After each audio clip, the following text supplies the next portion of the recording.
El gota a gota es una forma de extorsionar a miles de peruanos a través de préstamos pequeños. Desde el año 2020 hasta mayo del año 2023 se calcula que más de 3.700.000 peruanos se han descargado en sus teléfonos móviles aplicativos de préstamos informales. De tal forma que termina siendo amenazado, extorsionado, impactos de bala o amenazas con arma de fuego. Estaremos hablando entre el gota a gota y esta casa de préstamos, más o menos de 5.000 millones de soles de préstamos en el mercado. Cuando no le pidan una garantía, cuando no le exijan un garante, cuando no esté registrado, estamos con toda seguridad al frente de un préstamo de gota a gota. Formalizar empresas de préstamos sin conocer el origen de sus fondos solo incrementa los casos de la llamada banca criminal del gota a gota y arrastra a los comerciantes, consumidores y microempresarios a tasas de intereses abusivas que pueden costarle la vida.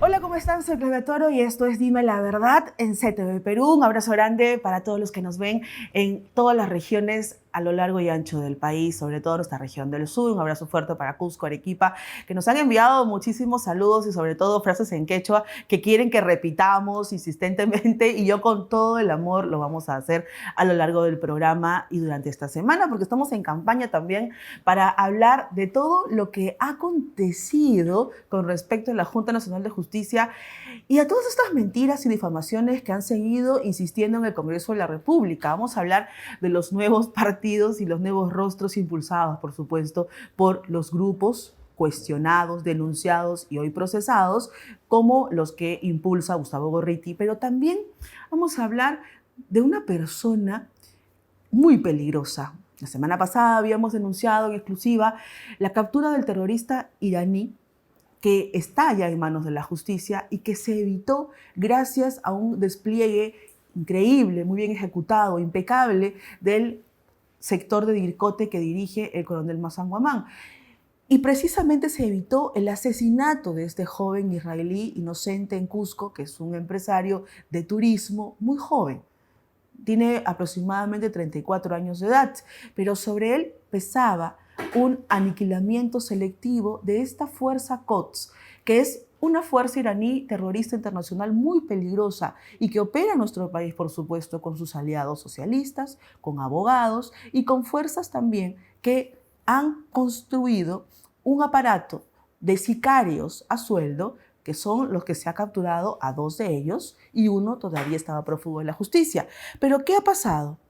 ¿Quién es o quiénes son los que financian la defensa acérrima de este terrorista iraní? Porque el cabecilla terrorista iraní, líder de la organización Cuerpo de la Guardia Revolucionaria Islámica, Fuerza Quds, que tenía que como misión perpetrar varios delitos. Los propios capturados peruanos contratados han dicho que iban a hacer luego del asesinato de Cusco otras acciones en Lima y en el sur del país. Iban a perpetrar otros atentados en el marco de la PEC, por supuesto. Aquí lo denunciamos. También durante la semana hemos visto otros canales difundiendo el grave hecho, por supuesto. Pero ¿qué ha pasado? Hoy hay un abogado identificado como Carlos Alfredo Canchari Quispe. Partamos pantalla para colocar el documento que ha ingresado a la Fiscalía y que ya está en manos de un juez. ¿Para qué? Para presentar un habeas corpus y que se libere a este terrorista, porque dicen, y el único argumento es que no ha habido flagrancia. O sea, querían que el cuerpo de este joven israelí en Cusco estallara en 1000 pedazos para que entonces tuvieran la prueba contundente de la sangre y los restos y decir que en efecto, ¿no? Que en efecto el iraní Majid Azizi es un asesino. Pero hemos detallado y hemos dicho que este operativo se dio en un trabajo concatenado de más de 2 meses, de seguimiento, de grabaciones y además de identificar a quienes trabajan con este iraní terrorista. Porque los servicios de inteligencia internacional informaron en Perú la existencia de este sujeto, y cuando se hicieron los seguimientos se vieron comprando celulares, comprando chips, y cuando lo capturan tenían la ubicación del joven israelí, tal y como se había determinado en la información de inteligencia internacional, la foto de este joven israelí, su casa, su negocio, su domicilio y dónde encontrarlo y por dónde él había estado viajando, porque ya lo tenían identificado incluso en vías de redes sociales donde promociona sus servicios. Entonces, ¿qué más quieren encontrar? Vamos a hablar de eso más adelante, porque hay muchas cosas que tenemos que develar, y una de ellas es la situación actual del Parlamento y también muchos de los que se está hablando con respecto a la inestabilidad política de Dina Boluarte. Vamos a estar en breve ya con Mauricio Mulder, que está en el set. ¿Cómo estás, Mauricio? Te damos la ¿Qué tal, bienvenida. Claudio? Pues, gracias por la invitación. A ti, gracias por venir. Esta es tu casa. Por primera vez ya te encuentras aquí. Imagínate, te hemos estado llamando semanas, No. esperando. Sí, así es. Con señales de humo. Pero estoy a tu disposición. Mauricio, la situación se ha agravado con respecto a la Junta Nacional de Justicia. Hoy Inés Teño y Aldo Vázquez han dicho de que no hay vacancia posible, que se ha cometido un atropello, incluso han repetido que lo que ha hecho el Congreso es inconstitucional, es ilegal. Se rehúsan y se han colocado con uñas y dientes y no quieren dejar el cargo. Ahora, ¿en qué situación estamos de ilegalidad en la que incluso periodistas repiten este tipo de guión? Bueno, se está convirtiendo en una costumbre el que cualquier persona que tiene un punto de vista simplemente lo lanza y dice que se queda con eso y lo interpreta a su favor y no le importa nada. El caso de la Junta Nacional de Justicia es que ellos simplemente interpretaron como les dio la gana, como les convenía, por ejemplo, y lo imponen. Y entonces eso, claro, va generando colisiones con otros poderes del Estado. Pero yo al respecto debo decir lo siguiente. Primero, la Junta Nacional de Justicia fue creada por ley, o sea, por el Parlamento. Y es el Parlamento el que tiene que supervisar a todas las entidades del Estado que no son poderes del Estado, porque la Junta Nacional de Justicia no es un poder del Estado. Es parte del ámbito judicial. Y por lo tanto, entonces se le corresponde al Parlamento hacer lo que ha hecho, es decir, tomar decisiones en este tema. Lo difícil del Parlamento es justamente tomar decisiones, porque como es múltiple y además hay todo tipo de situaciones, entonces es muy complicado. Pero para eso están justamente los parlamentos, para que puedan ahí representarse todas las tendencias y después se puedan encontrar algún tipo de consenso. Si esta forma de trabajar sigue, bueno, el Perú va a entrar en una anarquía, porque yo veo que ahora todo el mundo hace lo que le da la gana. Dice, no, esto es así y así tiene que ser, y yo lo interpreto de esa manera y yo me siento aquí y de aquí no me saca nadie. Y arman una campaña. O sea, pataletas y cosas de esa índole que nos está poniendo como un país, bueno, o sea, de cuarta, ¿no? Y ese es el gran problema. Ahora, para ti, vamos a leer este tuit de Aldo Vázquez, que es muy, muy gracioso en realidad. Vamos a partir pantalla. Aldo Vázquez dice, inhabilitaciones producidos con fraude a la ley. Fraude a la ley. O sea, eso es gravísimo. Y sus consecuencias, o sea, ya está amenazando, tendrán que ser revertidas por la justicia. O sea, ellos no van a parar, aun cuando el mismo señor de la ASA ya ha declarado la vacancia, ya lo ha dicho, ya los ha sacado, ya están como muertos hace una semana, ya putrefactos, cadáveres que ya no tienen por qué estar. Entonces, ellos se insisten. Ha habido un atropello a la ley, vamos a ir por la demanda judicial, vamos a jalar todos los abogados posibles, aún cuando Cortés también ya renunció al doble pago que tenía. Él ha estado recibiendo doble, cobrando doble, yendo hacia adelante, ahora ya se fue también. ¿Y qué porque sueldos, no? Aldo Vázquez se fue. ¿Sueldos de qué? ¿90.000 soles? 92.000 soles, 30.000 soles, 60.000 soles. Acá nunca han parado de cobrar. Ellos han usado la Junta Nacional de Justicia como un motín de no solo de cobro indebido, sino además de campaña política acérrima contra sus oponentes. Y lo han arrastrado eso también a la ilegalidad. Ahora, eso viene sucediendo desde hace buen tiempo, en la medida en que se evidenció la existencia de esta costra, de esta suerte de casta, como decía Milei. Pero eso está de todas maneras en el diccionario. Y es cierto. Que ya, son un grupo de gente que se apoderó de la academia, o sea, de la mayoría de las universidades de peso, sobre todo la católica. se metieron al Ministerio de Educación y a través del SUNEDU también dijeron este sí y este no, y estos se van quedando. O sea, lo que hicieron fue ir perfilizando todo el Estado peruano, y esa situación los llevaba a que tuvieran cada vez más poder, pudieran imponer sus puntos de vista, y cuando ha habido una reacción, y esa reacción no la han podido manejar bien, entonces ellos sueltan la bomba y para que todo se deshaga. Y lo que están buscando este sector ahora, ya se ve de manera mucho más clara, es a que haya un golpe de Estado. Ellos quieren empujar las cosas para que ya caiga un Vizcarra, que seguramente es lo que ellos están buscando, que les ponga nuevamente las cosas en vereda y puedan ellos seguir medrando tanto en el ámbito judicial como en el ámbito político, que es lo que han venido haciendo. Ahora, desde el año 2019, y toda la razón con lo que tú tienes, y lo vamos a graficar en pruebas y evidencias, vamos a partir pantalla, porque desde el año 2019 venían cobrando ya doble sueldo, uno de ellos, Juan Cortés Carcelén. El primero, del 23 de agosto del 2019, eran 8.000 soles. Al mismo tiempo, el 25 de octubre al 28 de octubre, que es una fecha de emisión y la fecha de pago, se le pagó 8.000 soles. Y al mismo tiempo que contrataba, porque él daba doble servicio, a la Defensoría del Pueblo, lo hacía con el Ministerio de Trabajo. Luego se fue a servir y así siguió su curso asesorando a la Junta Nacional de Justicia, y al mismo tiempo son los que orquestan todas estas campañas de ilegalidad con mensajes que no son los adecuados, que son mensajes con un, ya no sé si llamarlo tufillo gangsteril, porque aseverar esto, Mauricio, es gravísimo.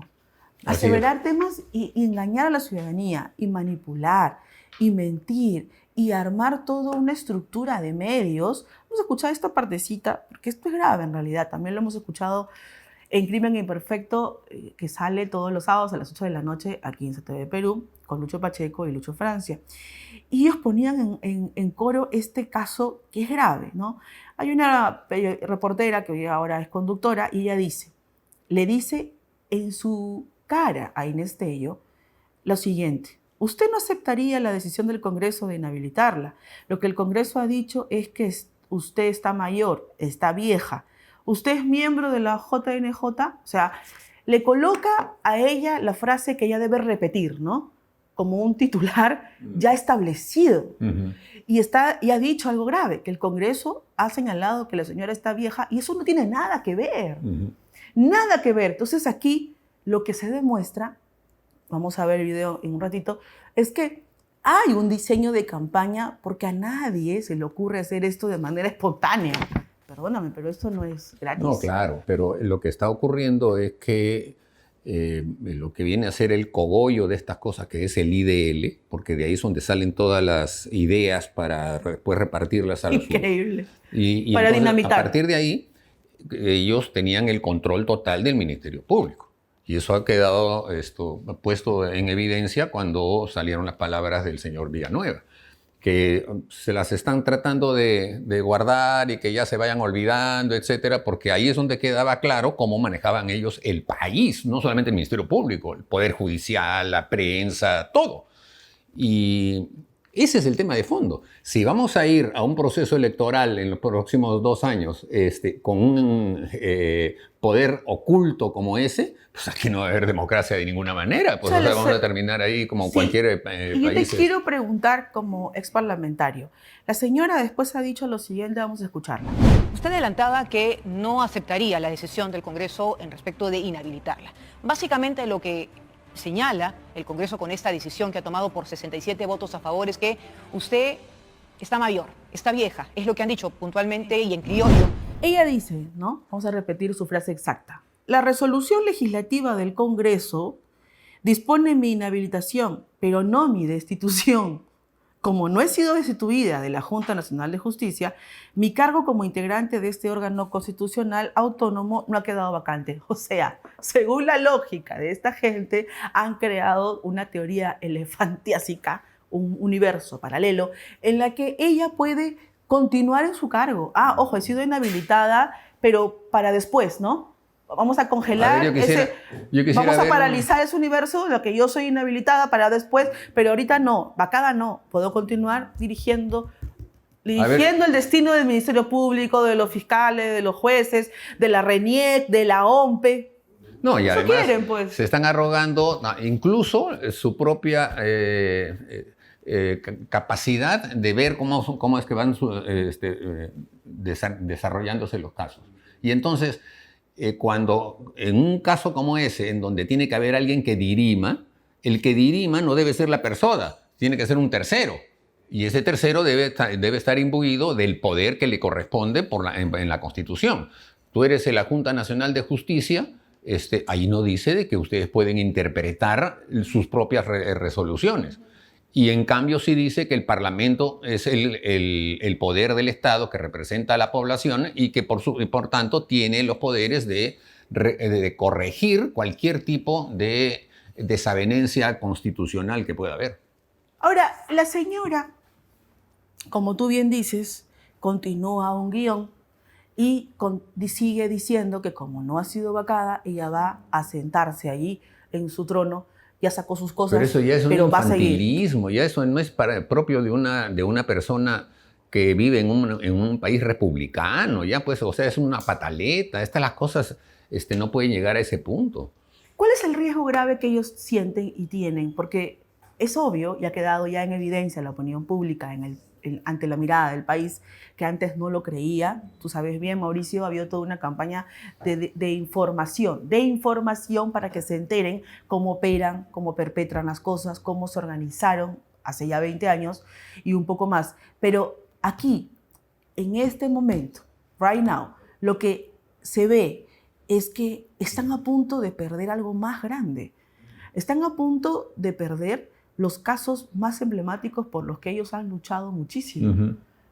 Uno de ellos, el acuerdo de colaboración con Odebrecht, uh-huh, que eso ya se va a eliminar porque sabemos por una fuente judicial que Barata no va a volver al Perú.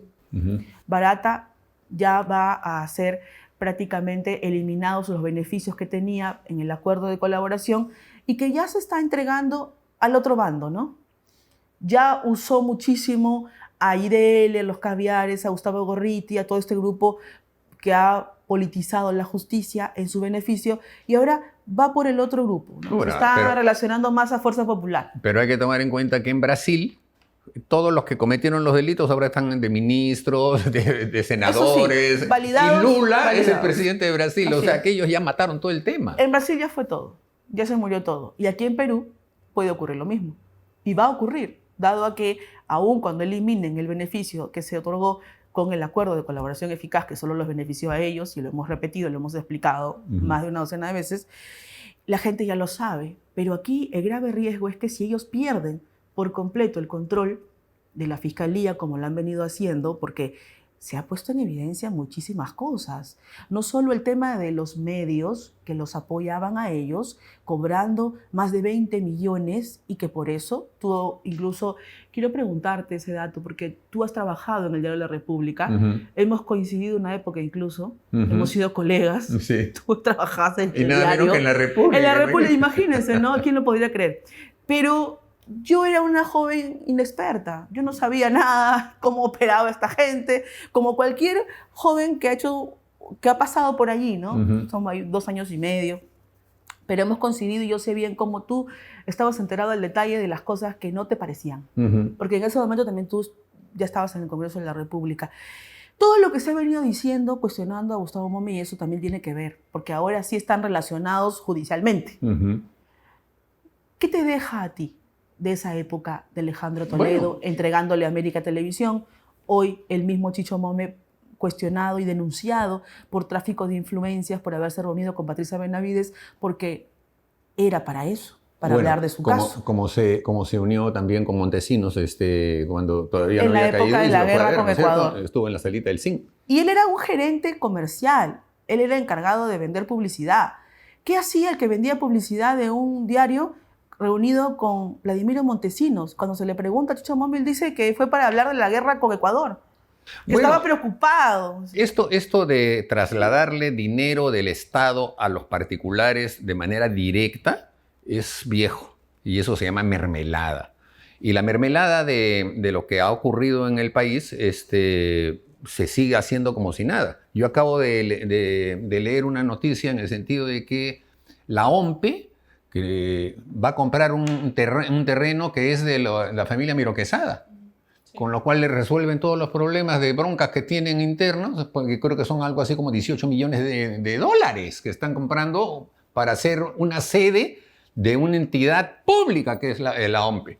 Entonces, eso es justamente festinar que no todo había tipo otro de terreno dineros. en Lima, perdóname, pero Por no favor, hay. pues, En o sea, Lima, donde más abunda que es terreno, se es obvio inventa. que le están haciendo un favor al comercio, pues, es clarísimo, ¿no? Y ahora lo que hay que hacer es leer todos los editoriales del comercio de aquí hasta que acabe el gobierno para que se den cuenta cómo va a sobar al gobierno, pues eso va a ser así. Y encima ahora les están dando el caramelito de los panamericanos, ¿no? Otros miles de millones que se van a ir en nada. Pero claro, los proveedores que van a ver, pues así, pero para un lado para otro, eso va a ser una cosa increíble, ¿no?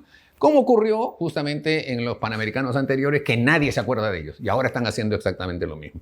Entonces, cualquiera que tenga algo que ofrecer, se va a poner en la cola y, por supuesto, van a aplaudir al gobierno. Todo eso se está cocinando para poder quedarse. Todo eso lo están haciendo los caviares.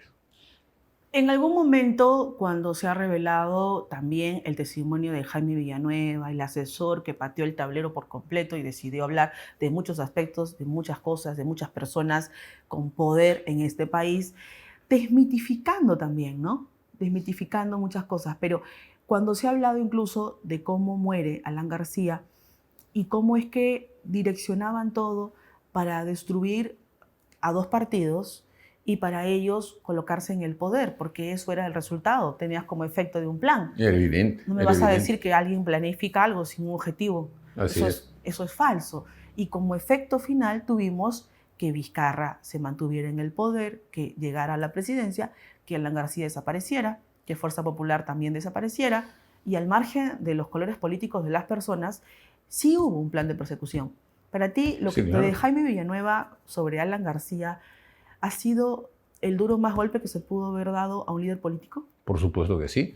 Eso ha sido prácticamente un asesinato.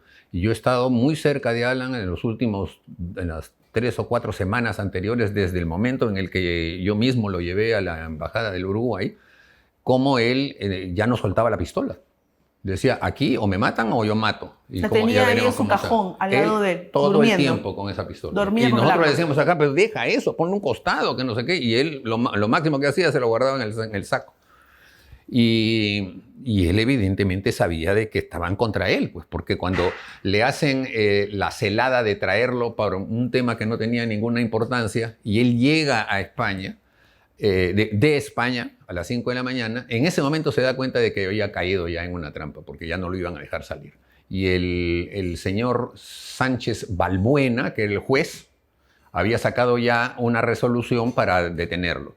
Y yo debo siempre, porque lo menciono, y no hay que olvidar esas cosas, la resolución del señor Balbuena repite 17 veces en 4 páginas, 17 veces dice, como dice el IDL, como dice IDL, como dice el portal IDL, por favor, han hecho un cerco contra Alan García basados en simplemente chismes, y ahora las cosas, mira, ve cómo están, que ya les reventó para ellos, pero como siguen teniendo dinero y el dinero del Estado, entonces ya están otra vez tratando de acomodarse para que todo esto se olvide, ¿no? Y sigan con la cantaleta con la que han estado todo este tiempo. Cuando ustedes tomaron conocimiento que la situación de Alan García era esa, con una patología ya avanzada de repente, no lo sé, eso solo lo sabe su médico y él, finalmente.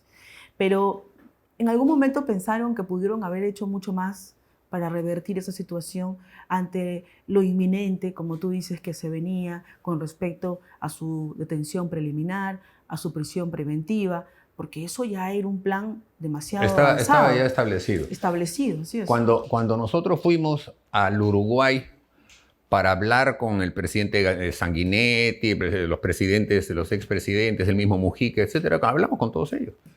y con la prensa, etcétera, nos encontramos con que Uruguay no parecía Uruguay, porque todo lo habían empapelado de Alan García, con afiches contra él, y afiches del libro de Cateriano de los aviones Mirage del primer gobierno. En todo Uruguay, y en el aeropuerto, cuando uno entraba se veían unos tremendos afiches ahí. Una campaña millonaria. O sea, una campaña ¿Quién paga millonaria, eso, millonaria. Mauricio? Porque esos afiches no son gratis. Así es, por todas partes de eso. Y ahí nos dimos cuenta que estábamos en un poder muy grande. Cuando fuimos a los medios de comunicación, todo bien, o sea, fluido. Cuando vimos los periódicos al día siguiente, así nomás. Y en cambio todo lo que estaba en favor del gobierno de Vizcarra, que incluso mandó un file y todo eso, que sería absurdo que Claro. Jurídicamente eso se pueda utilizar, ellos tenían todo tipo de cobertura. Entonces ya nos dimos cuenta que estábamos enfrentándonos a un monstruo y no teníamos la capacidad de poder enfrentarnos. Yo te voy a contar un pasaje inédito que se lo he comentado a alguien ya de tu grupo político, porque soy testigo de algo y eso no me van a poder refutar, porque es algo que yo misma viví. Un día antes de que Alan García muriera, yo estaba fuera de la casa de Alan García como una periodista yendo a cubrir una información importante. Ya sabíamos que iban a detener a Alan García y que eso se daba en cualquier momento. Un día antes de que Alan García muriera, yo estuve afuera de la casa y estuve 3 horas esperando que hubiera movimiento. No había nada, pero como en ese momento todavía estaba trabajando en otro canal, tenía que hacer mi día informativo. O sea, si no pasaba esto, tenía que cubrir otra cosa y así tener un contenido para llegar a la noche y publicar, porque así es la vida de un periodista. Tienes que cumplir con tus objetivos y metas ese día.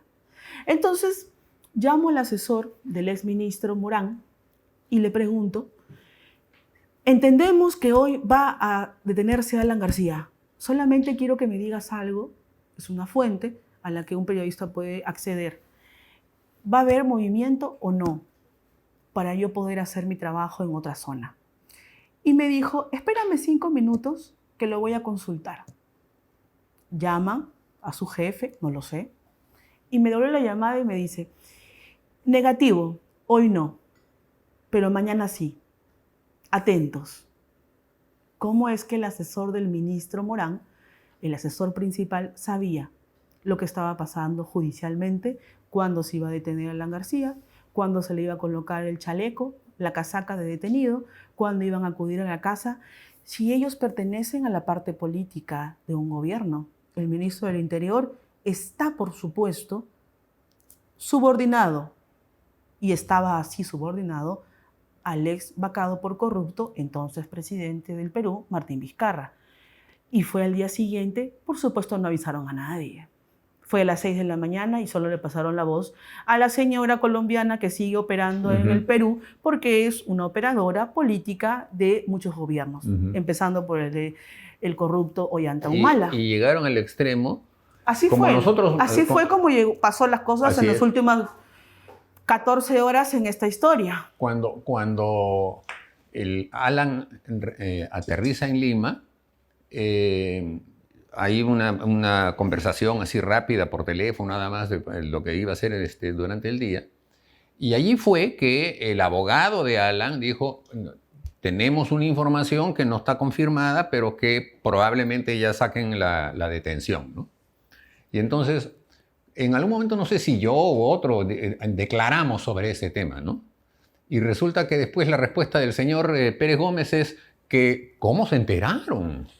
Y entonces, sí, a mí me dijeron. Y entonces dice, o sea que, ¿cómo se enteraron? Uno. Y dos, eso quiere decir que la organización criminal Partido Aprista ha penetrado al Ministerio Público y yo voy a pedir una investigación. Todo eso dijo ese señor. Increíble. Por favor. O sea, ya esto para ellos era un juego, ¿no? Y decían, vamos a cazarlo, y después querían tomarse la foto con el cadáver, como tantas veces ha ocurrido en la historia. Ahora, para ti, y creo que para mucha parte del Perú que está en este momento ya más informada, más consciente de cómo han sucedido las cosas los últimos 20 años en el sistema de justicia, quiero preguntarte esto: ¿cómo vamos a terminar porque en la Junta tenemos aquí dos vacados por ilegalidades. Dos vacados, que Inés Tello y Aldo Vázquez han sido vacados de la Junta Nacional de Justicia por ilegalidades, por quebrantar la ley. Una, la ley constitucional, y el otro porque tiene un origen político. Aldo Vázquez era ministro de Ollanta Humala de Justicia y se la pasaba haciendo campaña a favor de Odebrecht y siendo vocero de una persona con graves hechos de corrupción como Nadine Heredia. ¿Cómo alguien nacido políticamente puede acceder a un cargo tan relevante como vicepresidente de la Junta Nacional de Justicia que destituye a un fiscal de la Nación?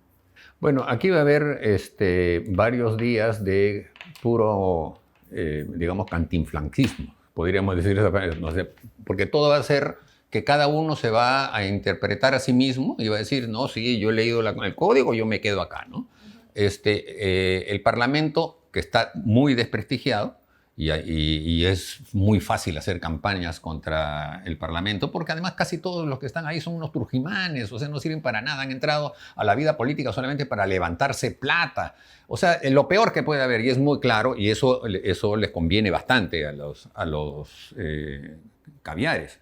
Y entonces, frente a esa situación, cada uno va a hacer lo que le da la gana y va a haber una suerte, qué sé yo, a lo mejor de neutra, que las cosas se apacigüen y entonces cada uno se queda sentado en su curul y va a decir yo estoy acá como niñitos, ¿no? Y eso va a demostrar pues, que la adolescencia que tiene nuestro país, de la que hablaba Luis Alberto Sánchez, o sea, se ha agudizado.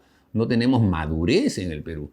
Y si hay pataletas de personas mayores que además saben de derecho, etcétera, y esas pataletas las quieren imponer, entonces ya no somos una república, pues ¿qué cosa somos? Esto es un sainete. Ese es el gran problema.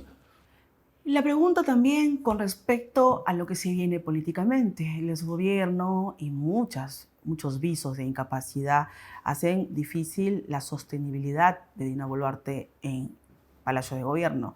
¿Para ti ella llega hasta el 2026? ¿Debería hacerse ese esfuerzo unánime y sobrehumano por el bien del Perú? Es bien difícil que llegue, ¿no? Es bien difícil que llegue. Pero también lo que hay es una inercia en la que muchos se están acomodando, con transacciones económicas como las que va a generar el Panamericano, o como la que hablamos hace un momento del caso del comercio. Bueno, mientras les caiga la plata, van a estar tranquilos. Y no van a tratar ni buscar arrinconar a la clase política que está en Palacio de Gobierno. La señora Boluarte es solamente parte del decorado. O sea, porque alguien tiene que estar ahí, pero que pueda pensar en algo, que pueda tener algún derrotero, eso no existe. Y es muy fácil en una situación como esa que haya azonadas o que haya situaciones en las que se caiga todo. Por ella misma. Por ella misma, evidentemente. Entonces, la incertidumbre es en el destino del Perú en este momento. No hay manera de que alguien pueda decir qué es lo que va a pasar en las próximas 48 horas. No sabemos. Mauricio, inscrito ya el APRA en el Jurado Nacional de Elecciones, ¿quién postula a la presidencia por el Partido Aprista Peruano? Bueno, ya veremos, porque eso todavía es para el 16. Pero sí te quiero decir una cosa. Lo que le pasó a Acción Popular, que se le metieron los famosos niños, nos están haciéndolo a nosotros también. ¿Hay niños apristas? Sí, se está metiendo un montón de gente, impresentables la mayoría de ellos, y estamos haciendo esfuerzos para sacarlos del padrón. Pero pues ahí está el señor Salas Arenas, que maneja todo como quiere. ¿Cómo han entrado? Entonces, ¿Quién los dejó entrar? No, es que cualquiera va y se inscribe, pues. Te vas a un local del partido, señor, yo quiero inscribirme. Pero no es coincidencia que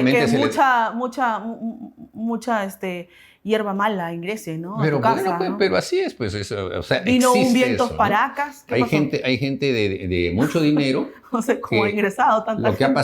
Lo que ha pasado en el Día de la Fraternidad es que se presentaron un grupo de, no sé, 60 o 70 personas con unos polos rojos que se llamaban Ejército de los Polos Rojos, manejados por un ciudadano. Me suena a los ponchos rojos. Bueno, pero para que veas, se pusieron a gritar por su cuenta y trataron de incluso interrumpir a los oradores. Y estas personas están todavía encabezadas por un tal Arrunategui, que ha tenido, según se lee en la prensa, incluso todo tipo de problemas judiciales y hasta con temas que tenían que ver con pedofilia. Y estas personas son las que ahora están empezando a hablar, en las redes se hablan y dicen lo que quieren, insultan a todos los dirigentes, etcétera, y nos denuncian además, nos denuncian ante el Ministerio Público, que por supuesto rapidísimo abre procesos y toda la cuestión. Entonces, con una celeridad que ningún delincuente o criminal se le abre el proceso tan rápido. Exactamente. Y entonces, ese es un poco lo que le pasó a Acción Popular. Nosotros hemos hablado con los dirigentes de Acción Popular, nos han contado cómo fue el entrismo que les hicieron. Y los parlamentarios que tiene Acción Popular son los mismos que están ahí ahorita, ¿no? No hay uno de que le quitó... ¿Cómo frenar esto? Bueno, frenarlo. Primero, haciendo que los partidos políticos vuelvan a ser libres y no estén sujetos de una entidad del Estado que está manejada políticamente, como en este caso, por el señor Salas Arenas, que es un comunista. O sea, él tiene todo el derecho de ser comunista, como lo fue desde que estaba en la universidad, pero que desde ese punto de vista él haga comunismo en el ministerio, la ONU y en el Jurado Nacional de Elecciones, es evidente de que él está llevando las cosas como para que los partidos políticos no tengan capacidad de que sus líderes y sus militantes puedan llevar al partido donde ellos quieran, sino que ellos, o sea, el Estado peruano a través del Jurado Nacional de Elecciones es el que empuja a los partidos políticos. ¿Quién es la cabeza hoy del APRA, el líder incomparable? Ana García, Aya de la Torre. Yo lo sé, por supuesto, ¿no? Para nosotros viven. Por supuesto que están vivos en el corazón de ustedes. Ya. En este momento alguien vivo tiene que postular, participar, ¿no? Sí, pero falta. ¿Para qué vamos a adelantar nombres? ¿Tú vas a ser candidato presidencial? ¿Cómo? Posiblemente. ¿Yo? Te han mencionado, te han propuesto. Tienes años en el partido. Hay una frase que dice, un político mientras respira, aspira. Así que ya veremos.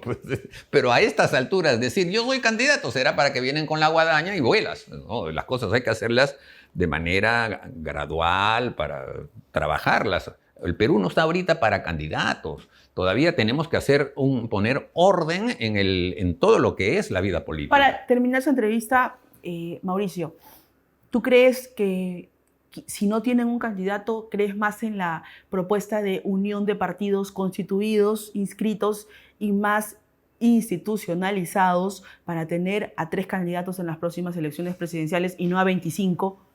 Bueno, a ver, yo creo que lo que debería haber es una reforma política en la que se establezca que hay 25 partidos, ¿no es cierto? Muy bien, que vayan los 25 partidos, pero que solamente pongan al Parlamento los 3 primeros, los demás a su casa. Y entonces se hace un Parlamento de 3 o 4 tendencias, no más. No se hace una cosa dividida como la que tenemos en los últimos años y hace imposible que el Parlamento pueda tomar decisiones firmes, hacer modificaciones firmes. Entonces se necesita eso. Y para eso hay que hacer todo un trabajo con los demás partidos políticos. ¿Cómo lograr esto? Bueno, no utópico, ¿no? No, pues no tanto. Ya se hizo en los años 60 y 70 la mesa de partidos políticos. Vamos a tratar de impulsar la mesa de los partidos, de los serios, ¿no? Para que nos pongamos de acuerdo en temas así de consenso de cómo se puede salvar la estructura democrática del país y con eso ir a un proceso electoral más limpio, ¿no? Gracias, Mauricio, por estar con nosotros, Claudia. señor, la verdad. Gracias. Nos hemos divertido muchísimo hablando de situaciones adversas y trágicas del país. Vamos a una pausa comercial en Dime la Verdad con Claudia Toro. Vamos a regresar para hablar de economía, de política y, por supuesto, del terrorista iraní y de cómo es que ha ingresado este documento ya para introducir judicialmente una demanda contra el mismo coronel que captura a este equipo terrorista y que evita el asesinato de este joven israelí inocente en Cusco y que, por supuesto, nos ha librado de varios atentados. No nos vengan a decir que venía a jugar, ni a pasear, ni a comer nuestros ricos platos gastronómicos, porque eso no es verdad. Ya llega Juan José Martens, ex miembro del directorio del BCR y director del PAC de Piura. Esto es Dime la Verdad con Claudia Toro. ¿En qué momento le hemos agredido? Vamos a llamar a la seguridad. Llámelo, pues. Ahí está la policía acá arriba. Ahí está la policía, señor, mire. ¿Qué han hecho? La policía. Señora. Pero sin embargo, cuando alguien le dice ¡Mentirosa! ¡policía! Ahí sí lo llama. Va para todos los mafiosos, para que vean las cosas. ¿A quién es el mafioso? A los que dicen, a los que fueron agredidos. ¿Ah? No, señora, ¿qué es la verdad, señora? Es la verdad, señora. Una vez ya. Debe estar presa, señora. Debe estar presa, señora.